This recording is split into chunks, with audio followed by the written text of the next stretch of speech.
다 함께 사도신경으로 토요일 새벽 기도회를 하나님 앞에 드리도록 하겠습니다. 나는 전능하신 아버지 하나님, 천지의 창조주를 믿습니다.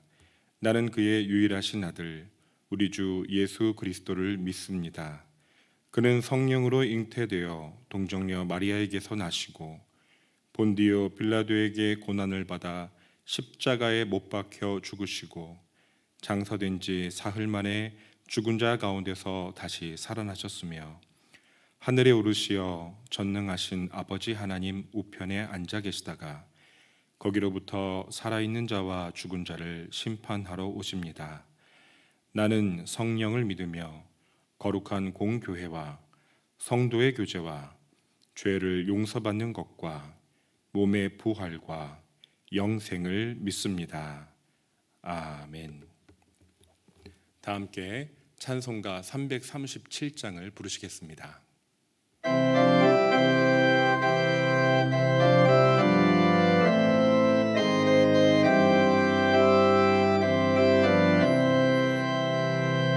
내 모든 시험 무거운 짐을 주 예수 앞에 아뢰이면 근심에 쌓인 날 돌아보사 내 근심 모두 맡으시네.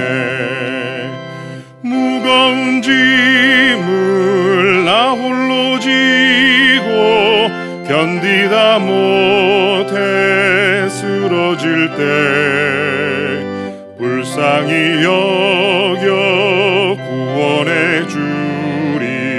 은혜의 주님 오직 예수. 내 모든 괴로움 닥치는 환난 주 예수 앞에 아뢰이면 주께서 친히 날 구해 주사 넓으신 사랑 베푸시네. 무거운 짐을 나 홀로 지고 견디다 못해 쓰러질 때 불쌍히 여겨 구원해 주리. 은혜의 주님 오직 예수. 내 짐이 점점 무거워질 때 주 예수 앞에 아뢰이면 주께서 친히 날 구해 주사 내 대신 짐을 져주시네. 무거운 짐을 나 홀로 지고 견디다 못해 쓰러질 때 불쌍히 여겨 구원해 주리. 은혜의 주님 오직 예수. 마음의 시험 무서운 죄를 주 예수 앞에 아뢰이면 예수는 나의 능력이 되사 세상을 이길 힘 주시네. 무거운 짐을 나 홀로 지고 견디다 못해 쓰러질 때 불쌍히 여겨 구원해 주리. 은혜의 주님 오직 예수.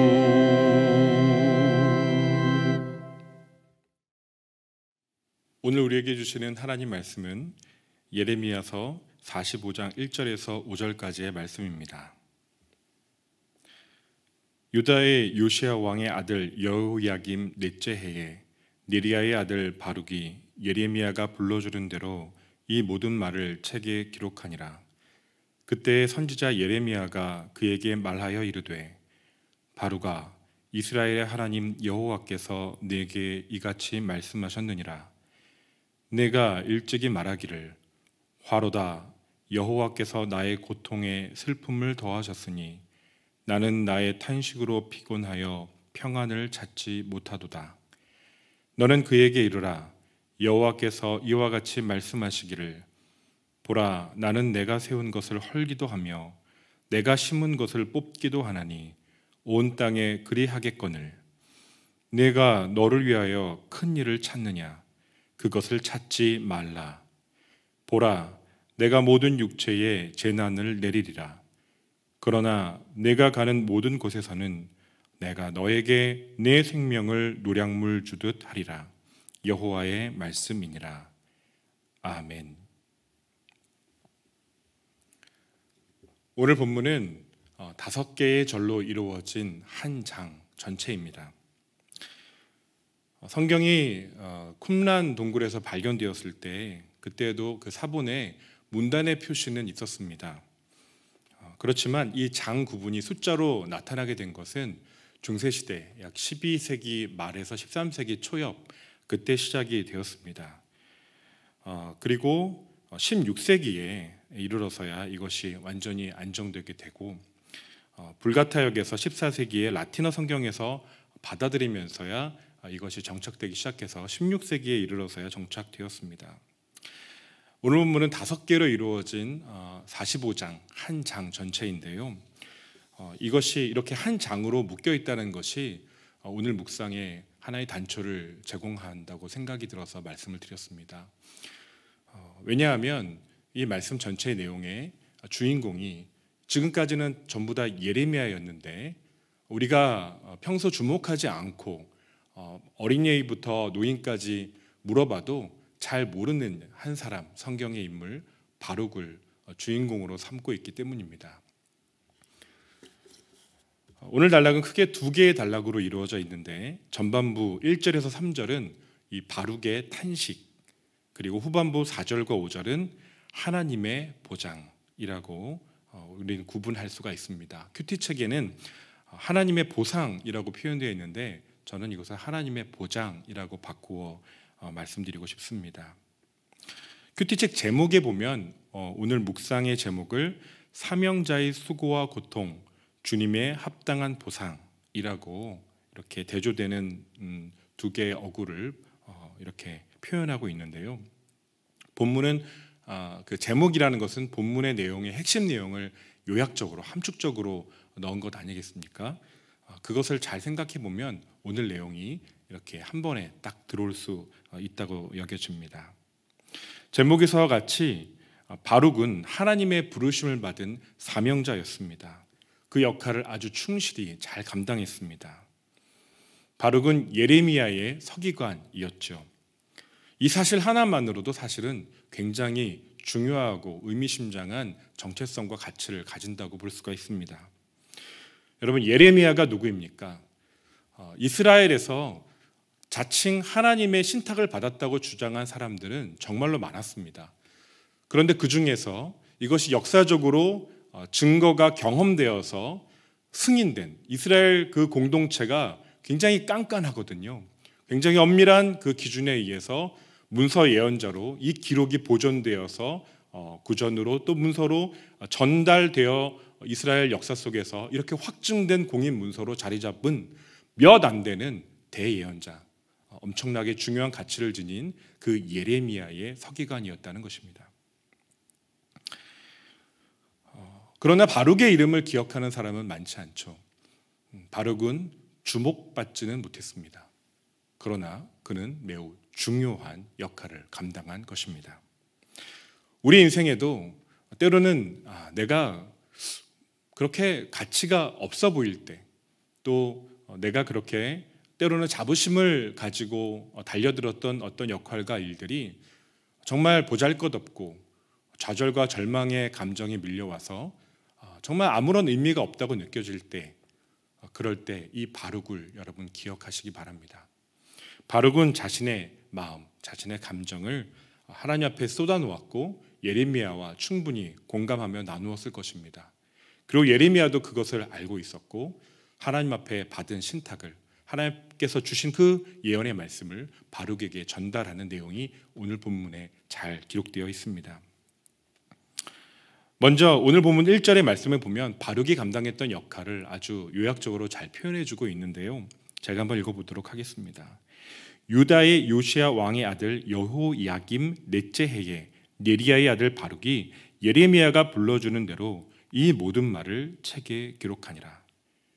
바울의 출생과 그의 어떤 혈육의 정체성, 이것을 밝혀주면서 정확하게 바룩이 누구인지를 표현해주고 있고, 이 바룩이 이 역할을 감당했던 시기에 대해서 정확히 여호야김 넷째 해라고, 갈기미스 전투가 있었던 해죠. 그 해를 정확히 표현해주고 있습니다. 그는 예레미야가 불러주는 대로 그대로 모든 말을 책에 기록했습니다. 앞선 36장에서도 바룩이 등장하는데, 그는 예레미야의 그 모든 말씀을 기록한 두루마리를 만들어서 성전에 가지고 가서 사람들 앞에서 큰 소리로 낭독했었습니다. 바룩은 매우 정확하고 부지런한 사람이었고 인내심이 강하고 예레미야가 전적으로 신뢰할 만한 충성스러운 사람이었음이 분명합니다. 예루살렘이 포위 공격을 받던 그 해의 마지막 그 몇 개월 동안 예레미야가 왕궁 시위대들에 갇혀서 감금되어 있을 때에도 그는 변함없이 예레미야를 충성되게 섬겼습니다. 예루살렘 함락 후 몇 개월간 그 극심한 혼란과 그 아수라장으로 변해버린 상황 속에서도 애굽으로 이주하고 있는 무리 속에 있던 그 예레미야를 신실하게 따르며 섬겼습니다. 바룩은 오랜 기간 동안 예레미야와 함께하면서 그 무너져가는 그 유다의 역사적인 그 절망적인 상황을 다 지켜보면서 정말 근심과 깊은 시름, 그 좌절 가운데 그의 마음이 무너져 내리는 것을 경험했을 것입니다. 그래서 바룩의 한탄은 예레미야의 한탄을 떠올리게 합니다. 바룩의 고통의 그 원인은 예레미야의 고통의 원인과 동일합니다. 2절과 3절을 읽어보도록 하겠습니다. 바룩아, 이스라엘의 하나님 여호와께서 내게 이같이 말씀하셨느니라. 내가 일찍이 말하기를 화로다, 여호와께서 나의 고통에 슬픔을 더하셨으니 나는 나의 탄식으로 피곤하여 평안을 찾지 못하도다. 바룩, 그는 25년간 예레미야와 함께 동고동락하며 그의 예언을 들었을 뿐만 아니라 그것을 다 모으고 다시 들으며 기록하고 편집해야 했습니다. 점점 그 죽음과 파멸, 멸망이 다가오는 그 역사적인 변곡점에서 그는 탄식할 수밖에 없었습니다. 하나님께 거역하고 반항하며 하나님을 욕되게 하는 그 수많은 언약을 깨뜨린 백성과 지도자들의 부정과 부패, 그 타락상 속에서 그 온갖 추잡한 일들 가운데서 바룩의 심령은 정말로 만신창이가 되었음에 분명합니다. 그러니 바룩 안에 있었던 그 교차되는 온수와 냉수의 섞임 같은 그 미묘한 감정들, 복잡한 감정들을 다 어찌 표현할 수 있겠습니까? 그 자신 안에 이스라엘의 회복에 대한 하나님께서 구원해 주시기를 바라는 마음이 왜 없었겠습니까? 그 열망, 회복에 대한 기대, 이루어질 수 없다고 말하고 그 바벨론의 포로 상황을 보내야 된다는 것을 본인은 그걸 받아들이기가 쉬웠겠습니까? 정말로 어려웠을 것입니다. 자신의 기대와 소망, 그 열망과 반대되는 상황, 그 처절한 심판의 현실을 받아들이고 따라야 했던 그 바룩의 심령. 오늘 이 시대를 보는 것 같습니다. 바라기는 정말 한국 교회가 다시 일어났으면 좋겠고 이 땅의 교회들이 다시 부흥됐으면 좋겠고 이 코로나 상황 가운데 문을 닫는다는 소식들, 많은 교역자들이 자리를 떠난다는 이야기들, 또 많은 성도들이 이 절망적인 상황 가운데 감정적으로 정서적으로 무너져 내린다는 그러한 이야기들, 정말 가슴 아픈 현실을 마주하면서 우리는 이 바룩의 심령을 다시금 묵상해 보게 되는 것입니다. 하나님께서는 그에게 말씀하십니다. 그의 좌절된 소망, 더 큰 일을 감당하고 싶은, 더 중요한 역할을 감당하고 싶은 그 움틀거리는 그 야망을 내려놓으라고 말씀하고 계십니다. 5절 전반부에 이렇게 기록합니다. 네가 너를 위하여 큰 일을 찾느냐? 그것을 찾지 말라. 하나님은 이 모든 상황의 주인이십니다. 이 모든 역사적인 정황의 주권자이십니다. 하나님께서는 이렇게 말씀하십니다. 4절에 너는 그에게 이르라 여호와께서 이와 같이 말씀하시기를 보라 나는 내가 세운 것을 헐기도 하며 내가 심은 것을 뽑기도 하나니 온 땅에 그리 하겠거늘. 하나님 자신이 조롱과 멸시를 받는 당사자이십니다. 하나님께서 이스라엘을 시작하셨습니다. 아니 이 세상의 시작이 바로 하나님이셨습니다. 하나님께서 이 모든 만물을 지으셨고 이 모든 민족과 백성들을 창조하셨습니다. 그 모든 주권자이신 창조주 하나님께서 멸시와 조롱을 받는 현실인 것입니다. 하나님께서는 바르게 받는 고통, 그것도 물론 심각한 것이라고 주님께서는 인정하시지만 그와는 그 근원부터 비교할 수 없는 무한대의 고통을 끌어안으시고 이 역사를 운행하고 계시는 것입니다. 바로의 고통과 비교할 수 없는 깊이와 너비로 하나님은 탄식하시며 자신이 이 모든 것을 새롭게 일구어 가실 것이라고 주님은 선포하고 계십니다. 그리고 자신의 목적을 위해 사명을 묵묵히 감당해온 비록 낙담하고 좌절해 있지만 그 모든 것을 책임지고 묵묵히 뚜벅뚜벅 그 사명의 길을 예레미야와 함께 걸어온 바룩을 격려하시며 이렇게 보장해 주십니다. 5절 중반부 이하에 이렇게 말씀하고 있습니다. 그러나 내가 가는 모든 곳에서는 내가 너에게 내 생명을 노량물 주듯 하리라. 여호와의 말씀이니라. 예레미야는 낙심하고 좌절하고 잃어버린 꿈, 무너져버린 희망, 그 처절하고 처참한 심정을 가눌 수 없는 자기의 종 바룩에게 이렇게 하나님의 신탁을 전하며 격려하고 있는 것입니다. 정확한 예언 공식 문구, 여호와께서 말씀하시니라. 마무리 여호와의 말씀이니라. 정확한 하나님의 말씀을 전달해 주면서 그 진리의 말씀으로 낙담한 바룩을 다시 일으켜 세워주고 있는 것입니다. 사랑하시는 성도 여러분, 하나님께서는 낙담하고 좌절하고 절망해 있는 우리에게 다가와 주님의 음성을 이 새벽에 들려주신다고 믿습니다. 내가 주권자니라. 내가 이 모든 것을 알고 있노라. 내가 너의 슬픔과 고통과 아픔을 다 헤아리고 있노라. 그리고 주님께서는 우리에게 분명한 보장으로 약속해 주십니다. 나의 심판은 확정된 것이니라. 그 모든 어려움과 고통과 환난의 순간 속에서도 나는 너를 결코 실어버리지 아니하고 끝까지 너의 생명을 노량물처럼 반드시 건져내리라. 이 하나님의 약속의 말씀이 우리 심령의 진리의 반석이 되고 굳건한 버팀목이 되고 오늘도 슬픔 가운데 눈물로 감당할 수밖에 없는 어려운 사정들을 지나고 계신 여러분의 모든 가정과 가족과 그 모든 일터와 막막한 현실 가운데 하나님께서 든든하게 붙잡아주고 계시는 약속의 말씀으로 역사되길 소망합니다. 함께 기도하시겠습니다. 하나님 아버지, 절망과 낙심으로 무너져 있는 우리를 새롭게 세워 주시옵소서. 하나님의 절대적인 주권을 다시금 붙들게 하여 주시옵소서.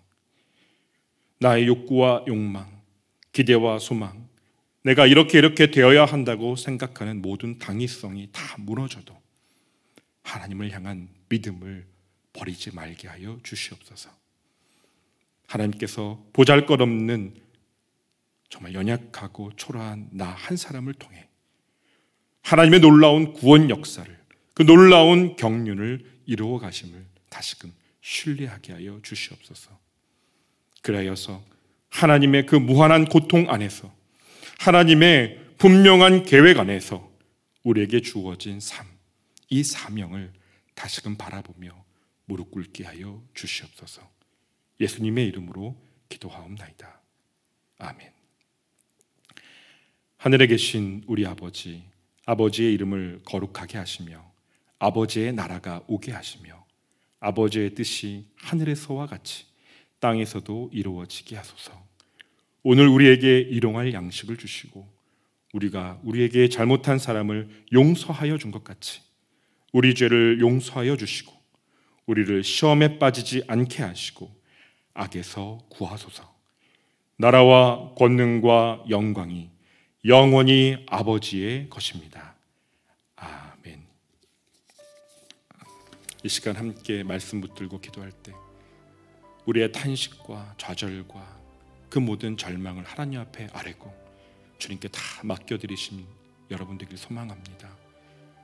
하나님의 그 분명한 계획 안에 나의 삶이 있음을 믿음으로 바라보고 나에게 주신 삶 속에서 사명을 새롭게 감당하도록 결단하고 주님께 다 맡겨드리는 이 새벽 되기를 간절히 소원합니다. 그렇게 기도해 주시고, 오늘은 토요일입니다. 예배 사역을 위해 기도할 때 우리 구미교회의 예배가 하나님께서 진정으로 임재하시는 예배 되게 하시고 모든 찬양과 경배 가운데 성가대의 그 특성 가운데 하나님께서 받아주시는 찬미의 제사 될 수 있도록 기도해 주시고, 말씀 전하시는 담임 목사님 성령으로 충만하게 하여 주시고 모든 교육부 모든 각 온라인 예배마다 하나님 주시는 성령의 기름 부음이 있게 달라고 기도해 주십시오. 한국교회를 위하여 기도해 주시기 바랍니다. 한국교회가 진정 복음의 본질에 충실한 교회들이 되게 하여 주시고 모든 교회 지도자들이 교회를 잘 이끌 수 있도록 주님께서 성령으로 충만하게 하여 주시도록, 그리고 모든 우리 교회 성도들이 거룩한 삶을 살아 세상의 빛과 소금 되게 하여 달라고 기도해 주시기 바랍니다. 그리고 환우들을 위하여 기도할 때 질병으로 고생하며 신음하는 이들 긍휼히 여겨 달라고 치유와 회복의 은총을 주시도록 간절히 기도해 주시기 바랍니다. 함께 기도하겠습니다.